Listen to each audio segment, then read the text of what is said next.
Bonjour, toi qui m'écoutes. Pas de place pour eux, c'est le titre de la méditation du 12 octobre. Il n'y avait pas de place pour eux dans l'hôtellerie. Luc 2, verset 7. Selon une citation tirée de Jésus-Christ, écrite par Ellen G. White, au chapitre 4 et à la page 30, je cite: le décret par lequel la Rome impériale ordonnait le recensement de tous les peuples de ces vastes territoires était parvenu aux habitants des collines de Galilée. Mais Joseph et Marie n'étaient ni reconnus ni honorés dans leur cité royale. Là et sans abri, ils parcoururent la longue rue étroite depuis la porte de la cité jusqu'à son extrémité orientale, cherchant en vain un lieu de repos pour la nuit.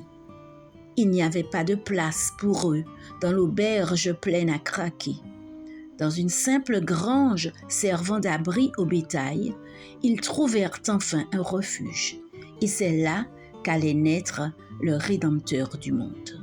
Fin de citation. Comme beaucoup d'autres personnes arrivant dans notre pays pour chercher refuge, Joseph et Marie n'ont pas été bien accueillis. En général, les immigrés, les demandeurs d'asile ou simplement les étrangers pauvres inspirent la méfiance partout et à toutes les époques. Et si ces étrangers parlent des langues que nous ne comprenons pas, s'ils sont d'une autre couleur de peau, ou s'ils arrivent à nos frontières ou sur le pas de notre porte, sales, affamés et mal accueillis, ils nous agacent d'autant plus. S'ils ont des qualifications professionnelles, nous craignons qu'ils ne prennent nos emplois. S'ils n'en ont pas, nous craignons qu'ils nous volent.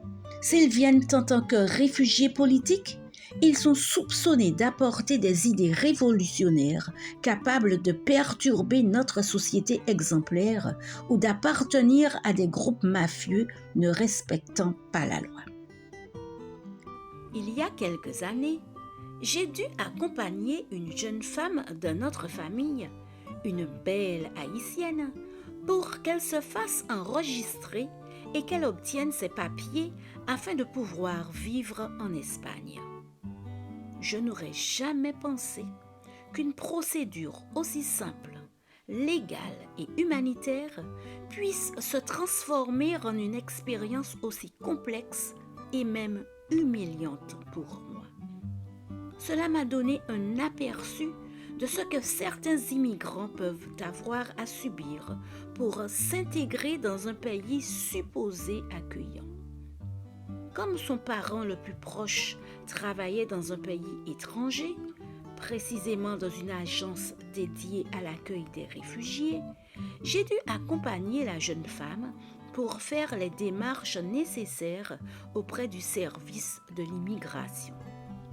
La façon dont j'ai été traitée et les questions imméritées que m'ont posées certains fonctionnaires ont clairement montré qu'ils craignaient d'avoir affaire à un proxénète impliqué dans une affaire louche de trafic d'êtres humains. Seigneur, aide-moi à toujours avoir de la place pour accueillir ceux qui ont besoin de moi, quel que soit leur pays d'origine. Rappelle-moi qu'en faisant cela, c'est toi que j'accueille. Amen. Bonne journée sous le regard de Dieu.